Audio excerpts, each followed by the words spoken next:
2020မှာရွေးကောက်ပွဲမှာအနိုင်ရခဲ့တဲ့ဒေါ်အောင်ဆန်းစုကြည်ဦးဆောင်တဲ့ NLD အမျိုးသားဒီမိုကရေစီဖွဲ့ချုပ်ပါတီလိုမျိုးဒါတွေကိုတကယ်လူထုတစ်ခက်နဲ့ထောက်ခံထားတဲ့ပါတီတွေကိုသူတို့ဖြတ်သိမ်းပြီးတော့ခေါင်းဆောင်တွေကိုလည်းထောင်ထဲအကျဉ်းချထားတဲ့အချိန်မှာဒီရွေးကောက်ပွဲကိုကျင်းပတဲ့အခါမှာသတင်းမီဒီယာသမားတွေကပေါင်းစုံပေါ့နော်တောင်ပေါင်းစုံရှုထောင့်ပေါင်းစုံကနေတင်ပြရမယ်ပြည်သူတွေရဲ့အတန်တွေကိုထုတ်ဖော်ခွင့်မရှိတာကိုတွေ့ရတယ်အထူးသဖြင့်ဒီရွေးကောက်ပွဲကိုထောက်ခံတယ်ဆိုတာကိုပဲဖိအားပေးပြီးတော့ဒါသူတို့အခုဥပဒေတွေပြဋ္ဌာန်းပြီးတော့ရွေးကောက်ပွဲကိုစန့်ကျင်တဲ့စကားပြောတဲ့သူတွေတောင်သူတို့ကဖမ်းဆီးထောင်ချတာမျိုးတွေတွေ့ရတဲ့အခါကျတော့ကျမတို့သတင်းမီဒီယာသမားတွေအနေနဲ့ပြောရမယ်ဆိုရင်ဒီရွေးကောက်ပွဲမှာတကယ်ပဲလွတ်လပ်တဲ့တရားမျှတမှုရွေးကောက်ပွဲဖြစ်ပါမလားဆိုတာကျမတို့ကဒါမေးခွန်းထုတ်တယ်အဓိကဒီရွေးကောက်ပွဲကိုကျင်းပတာပေါ့နော်စစ်ကောင်စီပ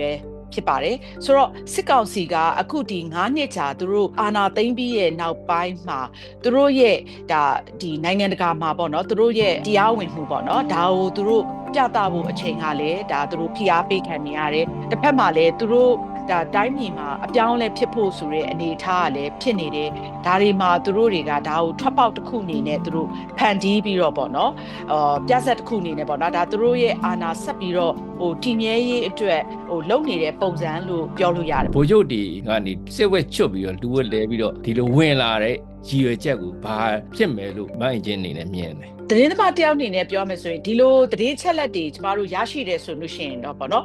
ကျွမ်းကျင်သူတွေနောက်လူထုပေါ့မဲပေးမဲ့လူထုရဲ့အမြင်တွေကိုကျမတို့ကမေးမြန်းပြီးတော့ကျမတို့တင်ပြတယ်အတန်နေပေါ့နော်အထူးသဖြင့်ဒီရွေးကောက်ပွဲနဲ့ပတ်သက်ပြီးတော့ဒီလိုတခြားပါတီတွေကဘာတွေလှုပ်ဆောင်နေတယ်လဲဒီရွေးကောက်ပွဲမှာမဲပေးဖို့ဖိအားပေးခံနေရသလားဒီလိုပေါ့အထူးသဖြင့်မြန်မာနိုင်ငံလိုဒီစစ်တပ်ကချိန်လုံးအုပ်ချုပ်လာနေရနေပြီးတော့ဒီမိုကရေစီစနစ်အသွင်ကူးပြောင်းတဲ့ကာလရွေးကောက်ပွဲနဲ့ဖြတ်သန်းတဲ့အချိန်မှာရွေးကောက်ပွဲမှာလွတ်လပ်ပြီးတရားမျှတဖို့ရှိဖို့ဆိုရင်ကျမတို့သတင်းမီဒီယာသမားတွေကသတင်းအချက်လက်အမှန်တွေဆွဆွဒါကိုထိုးအောင်ကျော်ထောက်ပြသွားတယ်လို့ပဲဒီလိုစစ်ဗိုလ်ချုပ်တွေကနေသူတို့ယူနီဖောင်းတွေကိုချွတ်ပြီးတော့ဒီလိုပါတီတွေထဲဝင်လာတာတွေကအကောင်းနေလားအဆိုးတွေလားဒါမျိုးတွေပေါ့ကျမတို့ကဒါကျွမ်းကျင်သူတွေနိုင်ငံရေးပုံကိုယ်တွေဒါမှမဟုတ်တစ်ဖက်ကအတိုက်ခံပါတီတွေဒါမျိုးတွေနဲ့ကျမတို့ကအတန်ပေါင်းစုံတင်ပြတယ်ပေါ့နော်ဆိုတော့အခုလို့ဒီရွေးကောက်ပွဲမှာလေဒါစစ်တပ်ကြောထောက်နောက်ခံပေးထားတယ်အခုစစ်တပ်ကယူနီဖောင်းချွတ်ပြီးတော့ဒီနိုင်ငံရေးပါတီတွေကိုအသွင်ကူးပြောင်းလာတဲ့ပါတီတွေကပဲဒီရွေးကောက်ပွဲထဲမှာပါဝင်တာပဲတွေ့ရတယ်ပေါ့လေတခြားတကယ်လူထုထောက်ခံတဲ့ပါတီတွေလူထုကြိုက်နှစ်သက်တဲ့ပါတီတွေပါဝင်တာမျိုးအထူးသဖြင့်အမျိုးသားဒီမိုကရေစီဖွဲ့ချုပ်လိုပါတီတွေနောက်တိုင်းသားပါတီတွေပါဝင်တာတွေမရှိတဲ့အခါကျတော့သူတို့စစ်ဗိုလ်ချုပ်တွေကအသွင်ပြောင်းပြီးတော့ပေါ့နော်အရက်သားအနေနဲ့အသွင်ပြောင်းပြီးတော့သူတို့အုပ်ချုပ်သွားနိုင်ဖို့စ조사တဲ့ပုံစံမျိုးဖြစ်နေတာကိုတွေ့ရတယ်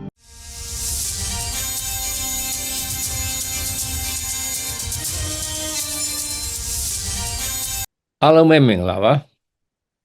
ဒီနေ့ကျွန်တော်တင်ပြမယ့်အကြောင်းကတော့မြန်မာနိုင်ငံရွေးကောက်ပွဲ၃ခုလုံးကိုသတင်းသမားတယောက်အနေနဲ့ RFA VOA သတင်းဌာနကြီးနှစ်ခုလုံးမှာတာဝန်ထမ်းဆောင်ခဲ့တဲ့ရွေးကောက်ပွဲသတင်းအတွေ့အကြုံလည်းရှိသူမတ်အင်ဂျင်နိုင်နဲ့မကြာခင်ကျင်းပတော့မယ့်ရွေးကောက်ပွဲနဲ့ပတ်သက်ပြီးတော့အမြင်ချင်းဖလှယ်သွားကြမှာဖြစ်ပါတယ်ကျွန်တော်ထွန်းအောင်ကျော်ပါမတ်အင်ဂျင်မင်္ဂလာပါဟုတ်ကဲ့မင်္ဂလာပါကိုထွန်းအောင်ကျော်ရေမတွေ့ရတော့ကြာပါပြီအခုကျွန်တော်ဒီနေ့ခေါ်တာတော့လေ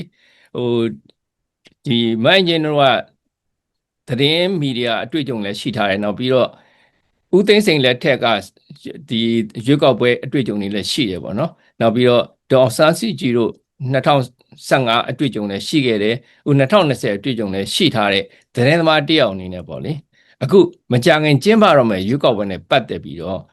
ကျွန်တော်အနေနဲ့ဒါဘယ်လိုမြင်လဲပေါ့ဒီရွေးကောက်ပွဲကိုပထမအဆုံးစတဲ့အနေနဲ့ပေါ့နော်အဲ့ဒါကိုဟုတ်ကဲ့ပြောပြပေးပါဟုတ်ကဲ့ကျမတို့သတင်းမီဒီယာသမားတယောက်အနေနဲ့ပြောရရင်အခုဒီ2021ပေါ့နော်သူတို့အာဏာသိမ်းပြီးရဲ့နောက်ပိုင်းမှာအခုစစ်ကောင်စီကကျင်းပတဲ့ရွေးကောက်ပွဲမှာတော့လွတ်လပ်တဲ့သတင်းမီဒီယာတွေမရှိဘူးဆိုတာကိုတွေ့ရတယ်။ဘာဖြစ်လို့လဲဆိုတော့သူတို့တွေကဒီအခုကျင်းပတဲ့ရွေးကောက်ပွဲကကြတော့ဘယ်လောက်ထိအခြေအနေကစိုးနေလဲဆိုတော့မြန်မာနိုင်ငံမှာပြည်တွင်းစစ်ကလည်းဖြစ်နေတယ်။နောက်ပြီးတော့တနိုင်ငံလုံးအတိုင်းအတာမှာလည်းငြိမ်းချမ်းမှုမရှိသေးဘူးဆိုတော့အနေအထားမှာနောက်ပြီးတော့အထူးသဖြင့်ပေါ့နော်ဒီသတင်းမီဒီယာသမားတွေကသူတို့ ရဲ့တာဝန်သူတို့ရဲ့အလုံးနဲ့ပတ်သက်ပြီးတော့ပြည်သူတွေမဲပေးမဲ့ပြည်သူတွေကိုအချက်လက်မှန်မှန်ကန်ကန်နေတင်ပြခွင့်မရှိဘူးနောက်ပြီးတော့တကယ်အဓိကအတိုက်ခံပါတီတွေရဲ့အတန်တွေပေါ့နော်အထူးသဖြင့်ဆိုလို့ရှိရင်အခုဒီ2020မှာရွေးကောက်ပွဲမှာအနိုင်ရခဲ့တဲ့ဒီဒေါ်ဆန်းစုကြည်ဦးဆောင်တဲ့NLD အမျိုးသားဒီမိုကရေစီဖွဲ့ချုပ်ပါတီလိုမျိုးဒါတွေကိုတကယ်လူထုတခက်နဲ့ထောက်ခံထားတဲ့ပါတီတွေကိုသူတို့ဖြတ်သိမ်းပြီးတော့ဒါနော်ဒီအခုဒီခေါင်းဆောင်တွေကိုလည်းထောင်ထဲအကျဉ်းချထားတဲ့အချိန်မှာဒီရွေးကောက်ပွဲကိုကျင်းပတဲ့အခါမှာသတင်းမီဒီယာသမားတွေကပေါင်းစုံပေါ့နော်တောင်ပေါင်းစုံရှုထောင့်ပေါင်းစုံကနေတင်ပြရမယ်ပြည်သူတွေရဲ့အတန်တွေကိုထုတ်ဖော်ခွင့်မရှိတာကိုတွေ့ရတယ်အထူးသဖြင့်ဒီရွေးကောက်ပွဲကိုထောက်ခံတယ်ဆိုတာကိုပဲဖိအားပေးပြီးတော့ဒါသူတို့အခုဥပဒေတွေပြဋ္ဌာန်းပြီးတော့ရွေးကောက်ပွဲကိုစန့်ကျင်တဲ့စကားပြောတဲ့သူတွေတောင်သူတို့ကဖမ်းဆီးထောင်ချတာမျိုးတွေတွေ့ရတဲ့အခါကျတော့ကျမတို့သတင်းမီဒီယာသမားတွေအနေနဲ့ပြောရမယ်ဆိုရင်ဒီရွေးကောက်ပွဲမှာတကယ်ပဲလွတ်လပ်တဲ့တရားမျှတမှုရွေးကောက်ပွဲဖြစ်ပါမလားဆိုတာကျမတို့ကဒါမေးခွန်းထုတ်တယ်။ဘာဖြစ်လို့လဲဆိုတော့ကျမတို့သတင်းမီဒီယာတွေအနေနဲ့လွတ်လွတ်လပ်လပ်တင်ပြခွင့်မရဘူး။ဖိနှိပ်ခံထားရတဲ့အချိန်ဖြစ်နေလို့ပါရှင်။အဲ့တော့ဒီလွတ်လပ်တဲ့သတင်းမီဒီယာတွေမရှိဘဲနဲ့เนาะပြည်သူတွေအတန်တွေကိုပိတ်ပင်ထားတဲ့အခြေအနေမှာဒီရွေးကောက်ပွဲကဘယ်သူအတွက်လွတ်တဲ့ရွေးကောက်ပွဲဖြစ်မယ်လို့ထင်တယ်မိုင်းကြီးနေနဲ့โอเคအဓိကဒီရွေးကောက်ပွဲကိုကျင်းပတာပေါ့နော်ဒါအခုစစ်ကောင်စီပဲဖြစ်ပါတယ်ဆိုတော့စစ်ကောင်စီကအခုဒီ9နှစ်ကြာသူတို့ဒီအာဏာသိမ်းပြီးရဲ့နောက်ပိုင်းမှာသူတို့ရဲ့ဒါဒီနိုင်ငံတကာမှာပေါ့နော်သူတို့ရဲ့ဒီတရားဝင်မှုပေါ့နော်ဒါကိုသူတို့ပြသဖို့အချိန်ကလည်းဒါသူတို့ဖိအားပေးခံနေရတယ်တစ်ဖက်မှာလည်းသူတို့ဒါတိုင်းပြည်မှာအပြောင်းလဲဖြစ်ဖို့ဆိုတဲ့အနေအထားကလည်းဖြစ်နေတယ်ဒါတွေမှာသူတို့တွေကဒါကိုထွက်ပေါက်တစ်ခုအနေနဲ့သူတို့ဖန်တီးပြီးတော့ပေါ့နော်ပြဆက်တစ်ခုအနေနဲ့ပေါ့နော်ဒါသူတို့ရဲ့အာဏာဆက်ပြီးတော့တည်မြဲရေးအတွက်လုံနေတဲ့ပုံစံလို့ပြောလို့ရတယ်။ဘာဖြစ်လို့လဲဆိုတော့တကယ်အတိုက်ခံအင်အားစုတွေနောက်ပြီးတော့ဒီပါဝင်တဲ့ဒီရွေးကောက်ပွဲထဲမှာပါဝင်တဲ့နိုင်ငံရေးပါတီတွေကိုကြည့်မယ်ဆိုလို့ရှိရင်လည်းဒါစစ်တပ်ကကြောထောက်နောက်ခံပေးထားတဲ့ပါတီကြီးတွေပေါ့နော်ကြက်ခိုင်ဖွံ့ဖြိုးရေးပါတီလို့ဆိုလို့ရှိရင်လည်းဒါစစ်ဗိုလ်ချုပ်ဟောင်းတွေဥဆောင်တဲ့ပါတီဖြစ်တယ်ဒီလိုစစ်တပ်ကြောထောက်နောက်ခံပေးထားတဲ့ပါတီတွေနောက်စစ်တပ်နဲ့ဒါမဟာမိတ်ပါတီတွေပေါ့နော်အဲ့လိုမျိုးပါတီအများစုကပဲဖြစ်ပြီးတော့တကယ်2020ဒါနောက်ဆုံးဒီကျင်းပခဲ့တဲ့2020ရွေးကောက်ပွဲမှာတကယ်လွတ်လွတ်လပ်လပ်ပါဝင်ခဲ့တဲ့နိုင်ငံရေးပါတီတွေတော့အများစုကအထူးသဖြင့်တိုင်းသားပါတီတွေအများစုမှာလည်းပါဝင်ခြင်းမရှိဘူးချက်သိမ်းခံထားရတွေလည်းရှိတယ်ဆိုတော့ဒီအခုစစ်ကောင်စီဦးစီးပြီးတော့ကျင်းပတဲ့ရွေးကောက်ပွဲကဘာကိုဘယ်လမ်းကြောင်းသွားနေလဲဆိုတာဒါမြင်လို့ရတယ်ပေါ့နော်ဘာမှဒီနောက်လူထုအနေနဲ့လည်းသူတို့စန္ဒတွေထုတ်ဖော်ပိုင်ခွင့်မရှိဘူးနောက်ပြီးတော့ရွေးကောက်ပွဲကော်မရှင်ကိုကြည့်လိုက်မယ်ဆိုလို့ရှိရင်လေဒါစစ်ကောင်စီကဖွဲ့စည်းထားတဲ့ရွေးကောက်ပွဲကော်မရှင်ဖြစ်နေတယ်ဆိုတော့ဒါတွေအားလုံးကိုကြည့်မယ်ဆိုရင်ဒါအစီအစဉ်တစ်ခုအနေနဲ့ဒါသူတို့ဒီစစ်တပ်ရဲ့ပေါ့နော်အခုလက်ရှိအုပ်ချုပ်နေတဲ့ဒီစစ်ကောင်စီရဲ့အာဏာဆက်ပြီးတော့ဘလို့လမ်းကြောင်းနဲ့သွားမလဲဆိုတဲ့အပိုင်းအတွက်ပဲရွေးကောက်ပွဲကိုကျင်းပတဲ့ပုံစံမျိုးဖြစ်နေတယ်ဆိုတာကိုတွေ့ရပါတယ်ရှင်ကျွန်တော်တို့အတွေ့အကြုံရဒီ2015ရွေးကောက်ပွဲမတိုင်မီပါနော်ဦးသိန်းစိန်နဲ့ရွှေမန်းတို့ပြဿနာတက်ပြီးတော့ဦးသိန်းစိန်ကဒီကြံ့ခိုင်ဖွံ့ဖြိုးရေးပါတီရဲ့ဥက္ကဋ္ဌနေရာပြန်ယူပြီးတော့ဒီစစ်တပ်ကဗိုလ်ချုပ်တော်တော်များများကိုဒီကြံ့ခိုင်ဖွံ့ဖြိုးရေးပါတီကိုအားဖြည့်တယ်ပေါ့နော်အားဖြည့်ပြီးတော့ရွေးကောက်ပွဲပြိုင်တာတွေ့ခဲ့ရတယ်ပေါ့နော်အခုလည်းဗိုလ်ချုပ်မင်းအောင်လှိုင်ကသူ့ရဲ့ထိပ်တန်းဗိုလ်ချုပ်တွေကိုကြံ့ခိုင်ရေးပါတီတဲ့ကိုအခုအများကြီးတွင်းခဲ့တယ်ပေါ့နော်အဲ့လိုပဲတာဆညပါတီကိုတွင်းနေဆိုတဲ့သတင်းလဲကြားရတယ်ပေါ့နော်အဲ့လိုဒီဗိုလ်ချုပ်တွေကနေစစ်ဝက်ချွတ်ပြီးတော့လူဝက်လဲပြီးတော့ဒီလိုဝင်လာတဲ့ရည်ရွယ်ချက်ကိုဘာဖြစ်မယ်လို့မိုင်းချင်းအနေနဲ့မြင်တယ်သတင်းသမားတယောက်အနေနဲ့ပြောမယ်ဆိုရင်ဒီလိုသတင်းချက်လက်တွေကျမတို့ရရှိတယ်ဆိုလို့ရှိရင်တော့ပေါ့နော်ကျွမ်းကျင်သူတွေနောက်လူထုပေါ့မဲပေးမဲ့လူထုရဲ့အမြင်တွေကိုကျမတို့ကမေးမြန်းပြီးတော့ကျမတို့တင်ပြတယ်အတန်နေပေါ့နော်ဒါအထူးသဖြင့်ဒီရွေးကောက်ပွဲနဲ့ပတ်သက်ပြီးတော့ဒီလိုတခြားပါတီတွေကဘာတွေလှုပ်ဆောင်နေတယ်လဲဒီရွေးကောက်ပွဲမှာမဲပေးဖို့ဖိအားပေးခံနေရသလားဒီလိုပေါ့အထူးသဖြင့်မြန်မာနိုင်ငံလို ဒီစစ်တပ်ကချိန်လုံးအုပ်ချုပ်လာနေရနေပြီးတော့ဒီမိုကရေစီစနစ်အသွင်ကူးပြောင်းတဲ့ကာလရွေးကောက်ပွဲနဲ့ဖြတ်သန်းတဲ့အချိန်မှာရွေးကောက်ပွဲမှာလွတ်လပ်ပြီးတရားမျှတဖို့ရှိဖို့ဆိုရင်ကျမတို့သတင်းမီဒီယာသမားတွေကသတင်းအချက်လက်အမှန်တွေဆိုဒါကိုထိုးအောင်ကျော်ထောက်ပြသွားတယ်လို့ပဲဒီလိုစစ်ဗိုလ်ချုပ်တွေကနေသူတို့ယူနီဖောင်းတွေကိုချွတ်ပြီးတော့ဒီလိုပါတီတွေထဲဝင်လာတာတွေကအကောင်းနေလားအဆိုးတွေလားဒါမျိုးတွေပေါ့ကျမတို့ကဒါကျွမ်းကျင်သူတွေနိုင်ငံရေးပုံကိုယ်တွေဒါမှမဟုတ်တစ်ဖက်ကအတိုက်ခံပါတီတွေဒါမျိုးတွေနဲ့ကျမတို့ကအတန်ပေါင်းစုံတင်ပြတယ်ပေါ့နော်ဆိုတော့အခုလို့ဒီရွေးကောက်ပွဲမှာလေဒါစစ်တပ်ကြောထောက်နောက်ခံပေးထားတယ်အခုစစ်တပ်ကယူနီဖောင်းချွတ်ပြီးတော့ဒီနိုင်ငံရေးပါတီတွေကိုအသွင်ကူးပြောင်းလာတဲ့ပါတီတွေကပဲဒီရွေးကောက်ပွဲထဲမှာပါဝင်တာပဲတွေ့ရတယ်ပေါ့လေတခြားတကယ်လူထုထောက်ခံတဲ့ပါတီတွေလူထုကြိုက်နှစ်သက်တဲ့ပါတီတွေပါဝင်တာမျိုးအထူးသဖြင့်အမျိုးသားဒီမိုကရေစီဖွဲ့ချုပ်လိုပါတီတွေနောက်တိုင်းသားပါတီတွေပါဝင်တာတွေမရှိတဲ့ခါကြတော့ဒါသူတို့စစ်ဗိုလ်ချုပ်တွေကအသွင်ပြောင်းပြီးတော့ပေါ့နော်အရက်သားအနေနဲ့အသွင်ပြောင်းပြီးတော့သူတို့အုပ်ချုပ်ဖို့ဆက်ပြီးတော့အုပ်ချုပ်သွားနိုင်ဖို့စ조사တဲ့ပုံစံမျိုးဖြစ်နေတာကိုတွေ့ရတယ်ရှင်းပြောရင်တော့ဗျာကျွန်တော်တို့အတွေ့အကြုံရစစ်တပ်ကပြောတာပေါ့နော်စစ်တပ်ကဘာပြောလဲဆိုတော့သူတို့လုပ်တဲ့နိုင်ငံရေးอ่ะပေါ့နော်အမျိုးသားနိုင်ငံရေးဖြစ်တယ်ပေါ့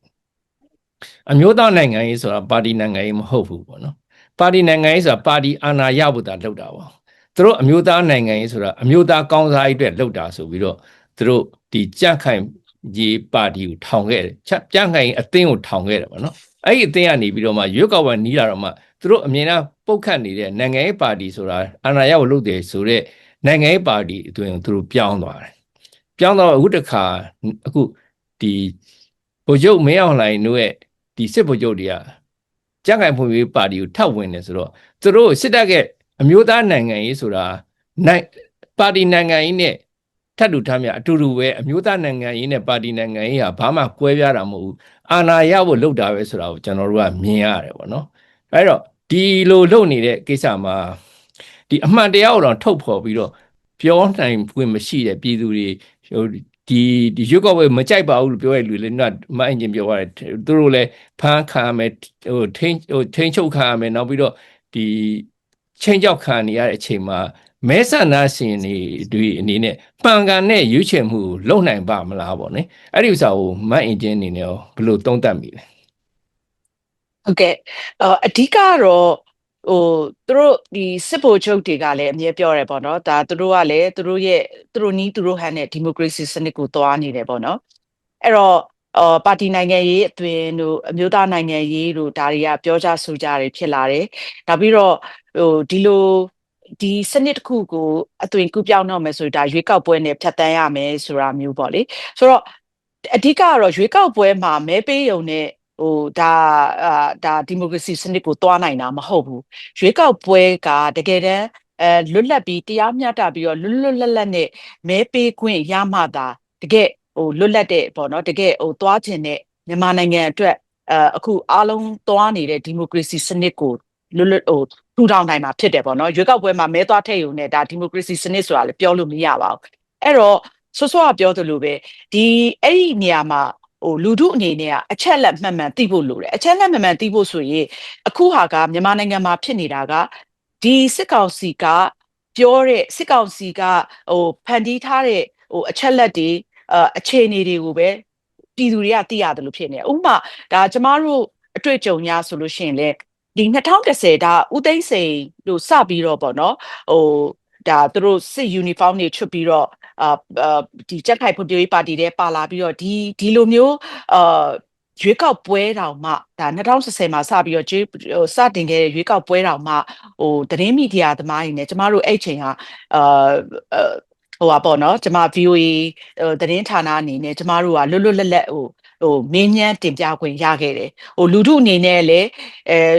ပေါ့နော်ဒီအချက်လက်တွေပေါ့လေတိခွင့်ရခဲ့တယ်အဲ့ဒီအချိန်တော့ဘာဖြစ်လို့လဲဆိုတော့ကျမတို့မြင်တာအဲ့ချိန်မှာဦးသိန်းစိန်တို့ဘက်ကနေပြီးတော့တိုင်းပြည်ကိုတကယ်ပြောင်းလဲအောင်စ조사မယ်ဆိုတဲ့အနေအထားရှိနေတဲ့အတွက်ကိုဒါသတင်းမီဒီယာတွေကိုလွတ်လပ်ပေါ့နော်ဒါလွတ်လပ်ဆိုတော့မှပြည်တွင်းကသတင်းမီဒီယာတွေမှာအကြက်တဲတွေကြားတွေကလုတ်ခဲ့ရပါတယ်ဒါတော့မှလူထုကမဲပေးလွတ်လပ်ပေါ့နော်သူတို့ energy ကိုထောက်ခံမလားဒေါအောင်ဆန်းစုကြည်ဦးဆောင်တဲ့ဒါမျိုးတွေနဲ့သူတို့မဲပေးခွင့်ရခဲ့တယ် ဒီလိုအပိုင်းမှာအခု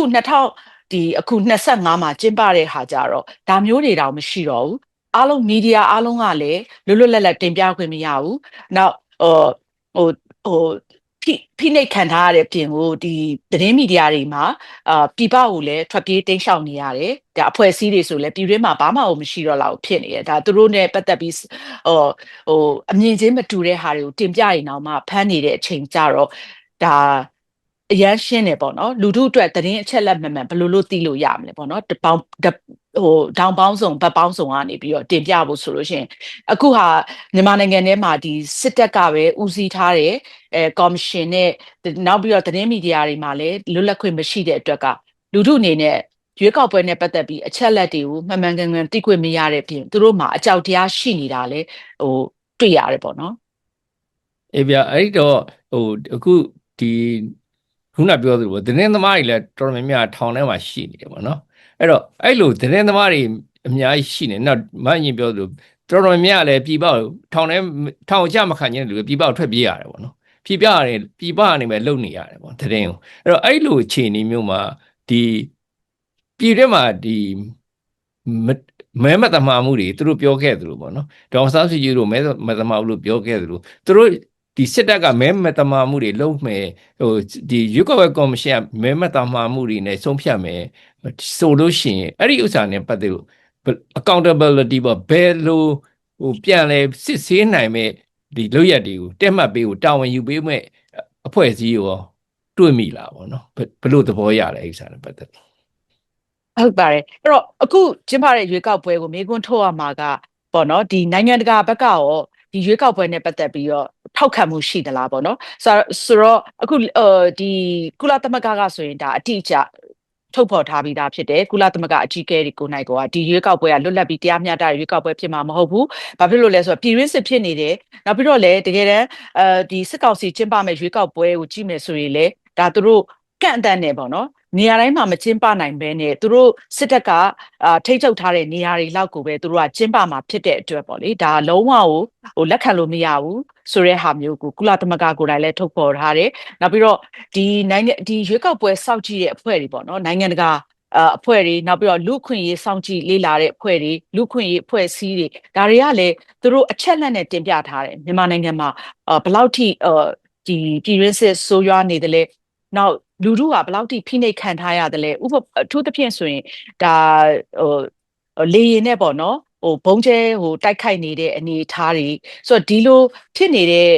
နေရာတွေမှာအခုလေရွေးကောက်ပွဲကလည်းမကျင်းပနိုင်ဘူးဆိုတော့ဒီလိုအကန့်အသတ်နဲ့လည်းကျင်းပမယ်နောက်ရွေးကောက်ပွဲကလည်းပုံမှန်ဆိုလို့ရှိရင်ဒါတကယ်ကိုလွတ်လပ်တဲ့တရားမျှတတဲ့ရွေးကောက်ပွဲဆိုရင်ဒါမြန်မာနိုင်ငံကိုပဲကြည့်မယ်ဆိုရင်2010 2015ဒါ2020မှာဆိုရင်တော့မှတရက်သေးပဲတတိုင်းပြည်လုံးကျင်းပခဲ့တာပေါ့နော်ဆိုတော့အခုဆိုတော့ဒါမျိုးတွေမှာလည်းဒီပါလာတဲ့ပေါ့နော်တကယ်ကိုတမာတမတ်ရှိတဲ့နိုင်ငံတကာကရွေးကောက်ပွဲစောင့်ကြည့်လေ့လာရေးအဖွဲ့တွေလာပြီးတော့စောင့်ကြည့်ကြတယ်ဆိုတော့ဒါအထူးသဖြင့်ဒီဥရောပပဲဖြစ်ဖြစ်အမေရိကပဲဖြစ်ဖြစ်ပေါ့နော်ဆိုပြီးတော့လာပြီးတော့သူတို့မြန်မာရွေးကောက်ပွဲကိုစောင့်ကြည့်ပြီးတော့လွတ်လပ်မှုရှိမရှိပေါ့နော်တရားမျှတမှုမရှိမဲလိမ်မှုရှိမရှိလာပြီးကြည့်ခဲ့ကြတယ်ဆိုတော့အခုလိုအနေအထားမှာမြန်မာနိုင်ငံအခြေအနေမှာလည်းမလုံခြုံတဲ့အပြင်ကိုလေရင်နဲ့ဘုံကျဲတိုက်ခိုက်တာတွေနောက်ပြီးတော့ဒါရန်ကုန်လိုမြို့ထဲမှာတွေဘုံပေါက်ကွဲတာတွေမန္တလေးမှာလည်းဘုံပေါက်ကွဲတာတွေဆိုတော့နေရာတိုင်းမှာမလုံခြုံတဲ့အနေအထားမှာနိုင်ငံတကာစောင့်ကြည့်လေ့လာရေးဖွဲ့တွေကလည်းဘယ်လိုသွားပြီးတော့သူတို့စောင့်ကြည့်လေ့လာနိုင်မလဲပေါ့နော်တခါရွေးကောက်ပွဲလာတဲ့သူတွေကိုဘယ်မှမသိပဲနဲ့ဒါအခြေအနေတွေကမြန်မာနိုင်ငံမှာဘာမှပြောလို့မရဘူးဆိုတော့လုံခြုံမှုမရှိဘဲနဲ့ဒီရွေးကောက်ပွဲကိုကျင်းပတဲ့အခါမှာနောက်ပြီးတော့ဒီမဲလိမ်မှုပဲဖြစ်ဖြစ်ဒီမဲပေးတာဘယ်လိုပုံစံမျိုးနဲ့ပေးတာဖြစ်ဖြစ်ဘယ်သူတွေသွားထည့်ကြဖြစ်ဖြစ်ဒါမျိုးတွေပေါ့နော်ဒါမျိုးတွေအခုလက်ရှိကျင်းပမဲ့ရွေးကောက်ပွဲမှာလည်းမတွေ့ရဘူးဥပမာ2020မှာဆိုတော့မှဒါမြန်မာနိုင်ငံမှာလူအဖွဲ့အစည်းတွေဒါဒီမြန်မာလူပေါ့ဒီလူခွေရေးအဖွဲ့အစည်းတွေဒီရွေးကောက်ပွဲစောင့်ကြည့်ရေးအဖွဲ့တွေကိုယ်တိုင်တက်ကြွကြွနဲ့ဒါမဲဆန္ဒမဲယုံတွေကိုတွားပြီးတော့စောင့်ကြည့်ပြီးတော့ဒါမဲပေးတာကိုပေါ့နော်စောင့်ကြည့်ခဲ့ကြတယ်ဆိုတော့ဒီလိုအခုအခြေအနေမှာဒါမျိုးတွေမရှိဘူးဆိုတော့ကျမတို့ဒါကတော့မဲလိမ်မှုမဲမတမာမှုနဲ့ပတ်သက်ပြီးတော့တော်တော်လေးကိုကျမတို့မေးခွန်းထုတ်เสียတန်တရားဖြစ်เสียဖြစ်ပါတယ်အေးဗျဒီအစ္စာတော့ တကယ်ကျွန်တော်တို့အားလုံးကြုံတွေ့နေရတဲ့ပြည်သူကြုံတွေ့နေရတဲ့ကိစ္စပေါ့နော်အခက်အခဲပေါ့အဲ့တော့ဒီလွတ်လပ်ပြီးတော့ကိုယ်ပိုင်လွတ်လပ်မျှတတဲ့မီဒီယာမရှိဘဲနဲ့နော်ဒီလွတ်တဲ့ရွေးကောက်ပွဲကယုံကြည်စိတ်ချနိုင်မှုမရှိဘူးဆိုတော့ကျင်းတည်သွားပြီပေါ့နော်အဲ့တော့အဲ့လိုဒီယုံကြည်နိုင်မှုမရှိတဲ့ဒီရွေးကောက်ပွဲကိုဇွတ်တင်းလုပ်နေတဲ့ဒီစစ်ကောင်စီပေါ့နော်သူတို့အနေနဲ့ကသူတို့ရဲ့ရွေချက်ကပေါ့နော်ဘာတွေဖြစ်မလဲဒီလူတို့ကလည်းမယုံကြည်ဘူးနိုင်ငံတကာလည်းမယုံကြည်ဘူးမယုံကြည်တဲ့သူကဇွတ်တင်းလုပ်နေတဲ့ခါကျတော့ဒီထွက်လာတဲ့ result ကလည်းသူတို့နိုင်ဖို့လောက်ထားတဲ့ result ပဲဖြစ်နေတယ်ဆိုတာလည်းမြင်နေရတယ်။ဘာကြောင့်လဲဆိုတော့ NLD ပါတီကိုလည်းပိတ်ထားတယ်လားဖျက်သိမ်းထားတယ်နောက်တစ်ခါဝင်မဲ့ NDF ပါတီကိုလည်းဖျက်သိမ်းပလိုက်တယ်စာနာမင်းတို့ဝင်လာတဲ့အတွက်စာနာမင်းတို့တော့ဒီ NLD အုပ်စုလူ40လောက် NDF မှာဝင်လာတာကိုသူတို့အနေနဲ့အကြောင်းလားတရားအဲ့ပါတီကိုဖျက်သိမ်းပလိုက်တယ်ဆိုတော့တွေက NLD ပါတီဝင်ဒီ40လောက်အနေရသွားနိုင်နေဆိုတဲ့ပုံစံမျိုးတွေလည်းသူတို့ကြောက်ရွံ့နေတဲ့ပုံစံမျိုးပေါက်တယ်ပေါ့နော်အဲ့ဒီလိုပုံစံမျိုးနဲ့သူတို့ရွေးကောက်ပွဲလုပ်ပြီးတော့သူတို့နိုင်အောင်လုပ်မယ်ဆိုတော့ကျွန်တော်တို့အနေနဲ့ကခံမှန်းထားတယ်နိုင်အောင်လုပ်မယ်ဆိုတာလည်းကျင်းနေတယ်အဲ့လိုနိုင်အောင်လုပ်တဲ့အတွက်သူတို့ဘာရလတ်တွေများရလာမယ်ထင်နိုင်ငံတကာလည်းအတိမမပြည့်ဘူးလို့ပြောထားတယ်ဗျာအဲ့ကြတွေကမတရုတ်ရုရှားနဲ့အိန္ဒိယတော့ထောက်ခံမယ်ဆိုတဲ့အပိုင်းရှိပင်နဲ့နိုင်ငံတကာအတိုင်းအတာနဲ့ဆိုရင်တော့သူတို့ရွေးကောက်ပွဲဟာအတိမပြုခံရနိုင်ဖို့မလွယ်ဘူးလို့တော့မြင်တာပေါ့လေတော့မတ်အင်ဂျင်အနေနဲ့ရောအတွေ့အကြုံရဘလို့ခံမှန်းမိတယ်လဲအဲ့တော့ပြောရမယ်ဆိုရင်တော့ဥမာဒီရုရှားနိုင်ငံပေါ့နော်ရုရှားနိုင်ငံမှာလည်းအခုလက်ရှိသမ္မတပူတင်ကသူရွေးကောက်ပွဲတွေကိုသူကျင်းပတာပဲလေကျင်းပပြီးတော့ဒါကြည့်မယ်ဆိုလို့ရှိရင်လည်းသူ့ကိုထောက်ခံပြီးတော့သူမဲရဖို့အတွက်သူအာဏာဆက်ပြီးတော့တည်မြဲဖို့လုပ်တဲ့ရွေးကောက်ပွဲဆိုတာတနိုင်ငံကမ္ဘာလုံးကတွေ့နေရဆိုတော့အလားတူပဲမြန်မာနိုင်ငံမှာလည်းအဲ့လိုဒီတိုင်းပဲသွားမှာပဲပေါ့နော်သူတို့ဒီရုရှားမှာရွေးကောက်ပွဲကိုဒါလက်ရှိအာဏာရဒီပါတီနဲ့သမ္မတနဲ့အစိုးရကသူတို့ဆက်ပြီးအာဏာတည်မြဲရေးအတွက်လုပ်တယ်လို့အခုမြန်မာနိုင်ငံစစ်ကောင်စီကလည်းဒီလိုပုံစံလမ်းကြောင်းတိုက်သွားနေတာတွေ့ရတယ်။ဘာကြောင့်လဲဆိုတော့လွတ်လပ်တင်ပြခွင့်မှန်သမျှသတင်းမီဒီယာမှန်သမျှကိုလည်းဖိနှိပ်ထားတယ်။ပြည်သူတွေဘက်ကလည်းလွတ်လပ်ထုတ်ဖော်ဆန္ဒပြခွင့်ပေါ့နော်ပြောပိုင်ခွင့်လည်းမရှိဘူး။ဒီရွေးကောက်ပွဲကိုနဲ့ပတ်သက်ပြီးဝေဖန်တဲ့သူတွေတောင်သူတို့ကဖမ်းဆီးထောင်ချတယ်ဆိုတဲ့အနေထားနဲ့ဖြစ်နေတဲ့ခါကြတော့ဒါကအချိန်နေကုန်မယ်နောက်ပြီးတော့ဒါအချိန်နေကုန်တယ်နောက်ပြီးတော့တိုင်းပြည်မှာဆုံးရှုံးမှုတွေပေါ့နော်တော်တော်လေးတော့ကြီးမားတယ်ဆိုတော့ရလက်ကတော့သူတို့ရဲ့အာဏာကိုဆက်ပြီးတော့သွားဖို့ပဲဆိုတဲ့ဟာတော့ထင်ရှားနေတော့လူတို့ရဲ့ထောက်ခံမှုလည်းရမှာမဟုတ်ဘူးဆိုတဲ့အခါမှာမြန်မာနိုင်ငံကိုတကယ်အပြောင်းလဲဖြစ်စေခြင်းနဲ့အပြောင်းလဲဖြစ်ဖို့ဆိုလို့ရှိရင်เนาะနိုင်ငံတကာရောကုလသမဂ္ဂရောတောင်းဆိုထားတယ်ကျမတို့လူထုကိုယ်တိုင်ကလည်းတောင်းဆိုထားတဲ့အတိုင်းပဲ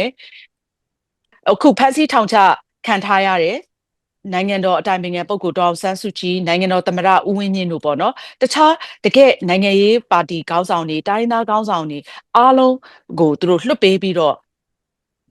လွတ်လပ်ပြီးတရားမျှတတယ်ပေါ့နော်ရွေးကောက်ပွဲကိုကျင်းပပေးဖို့လိုတယ်တကယ်တမ်းသူတို့အပြောင်းလဲလုပ်မယ်ဆိုလို့ရှိရင်ဆိုတော့ဒါမျိုးတွေပေါ့နော်လက်ရှိဒီသူတို့အတိုက်ခံအင်အားစုတွေအားလုံးပေါ့နော်ဒါတွေနဲ့စစ်ကောင်စီကစိစက်ညှိနှိုင်းရမှာပဲဆိုတော့ဒါမျိုးတွေလုပ်ဖို့ဆိုရင်ကျမတို့သတင်းမီဒီယာအခန်းကဏ္ဍဆိုလို့ရှိရင်တော့ကျမတို့ဒါစစ်ကောင်စီဘက်ကိုလည်းကျမတို့မင်းမြန်းမှာဖြစ်တယ်လို့ဒီအခုလက်ရှိအတိုက်ခံနေပေါ့နော်လက်ရှိအခုဆိုရင် NUG အနေနဲ့လေဒါအခုဒီရွေးကောက်ပွဲကိုစန့်ကျင်ထားတယ်သူတို့ရဲ့လမ်းကြောင်းတွေကိုလည်းချပြထားတယ်တိုင်းပြည်မှာအပြောင်းလဲဖြစ်ဖို့ဆိုရင်ဒါသူတို့ဘက်မှာလည်းပြင်ဆင်ထားတဲ့လမ်းကြောင်းတွေရှိတယ်ဆိုတော့သူတို့ကလည်းအစင်လိုက်နောက်ပြီးတော့ဒီဟိုမှာ Federal နိုင်ငံ Federal ပြည်ထောင်စုကိုတည်ဆောက်ဖို့ဆိုပြီးတော့လည်းဒါသူတို့မှာအကြမ်းရေးဆွဲထားတာကြီးလည်းရှိရဆိုတော့ဒါမျိုးတွေကိုလည်းကျမတို့ကမင်းမြန်းတင်ပြမှာဖြစ်တယ်လို့လူထုရဲ့ဆန္ဒကိုလည်းကျမတို့ကမင်းမြန်းမှာဖြစ်ပါတယ်ဆိုတော့ဒါမျိုးတွေရှိမှသာတကယ့်ကိုလွတ်လပ်ပြီးတော့တရားမျှတတဲ့ရွေးကောက်ပွဲကိုကျင်းပနိုင်မယ်လို့ကျမတို့မြင်တယ်အခုလက်ရှိမှာတော့ဒီလွတ်လပ်တဲ့သတင်းမီဒီယာတွေအခန်းကဏ္ဍပျောက်ဆုံးနေတယ်ပေါ့နော်ပျောက်ဆုံးနေတဲ့အတွက်တော့ကျမတို့ဘက်ကလည်းဆော့မေးခွန်းကိုပဲပြန်မေးရမှာပါဒီလွတ်လပ်တဲ့ရွေးကောက်ပွဲတစ်ခုဖြစ်ဖို့ဆိုလို့ရှိရင်ကျမတို့ ဒီလွတ်လွတ်လပ်လပ်ဆန္ဒတွေထုတ်ဖော်ခွင့်ရှိရမယ်။သတင်းအချက်လက်မှန်ကန်ကျမတို့တင်ပြခွင့်တွေရှိရမယ်။ဘက်ပေါင်းစုံတောင်ပေါင်းစုံကနေကျမတို့တင်ပြနိုင်ခွင့်ရှိရမယ်။ဒါမျိုးတွေမရှိဘဲနဲ့ကျင်းပတဲ့ရွေးကောက်ပွဲဆိုတာဟာတကယ်ကိုလွတ်လပ်ပြီးတရားမျှတတဲ့ရွေးကောက်ပွဲလို့ပြောရဖို့ကတော့ခက်တယ်လို့ပဲကိုထွန်းအောင်ကျော်ပြောတဲ့အတိုင်းကျမကတော့လေပြောရမှာပါဟုတ်ကဲ့ကျေးဇူးပါမိုင်းကြီးကျွန်တော်မြင်တော့ဒီစစ်အုပ်စုအနေနဲ့ဗိုလ်သားရွှေလက်ထက်ကစပါနော်သူတို့ဒီမိုကရေစီလမ်းကြောင်းပြောင်းတယ်ဆိုတာတော့2008အခြေဦးခံပြီးတော့ပြောင်းတယ်ဆိုတော့ဒီမိုကရေစီလမ်းကြောင်းမဟုတ်ဘူးလို့ကျွန်တော်မြင်တာပေါ့နော်။ဘာကြောင့်လဲ2008ခြေဦးကဒီမိုကရေစီလုံးဝစန့်ကျင်တဲ့နော်စစ်အုပ်စုအသားပေးထားတဲ့ခြေဦးဖြစ်နေတာ။အဲ့ဒီခြေဦးအောက်မှာကျင်းပတဲ့2010ရွေးကောက်ပွဲဆိုတာလေရှင်းပြတော့ဒီမိုကရေစီလမ်းကြောင်းကိုစစ်တပ်ကစပေးတယ်လို့မဲအောင်လည်းကြွေးကြော်နေပြီနဲ့ကျွန်တော်အမြင်ကတော့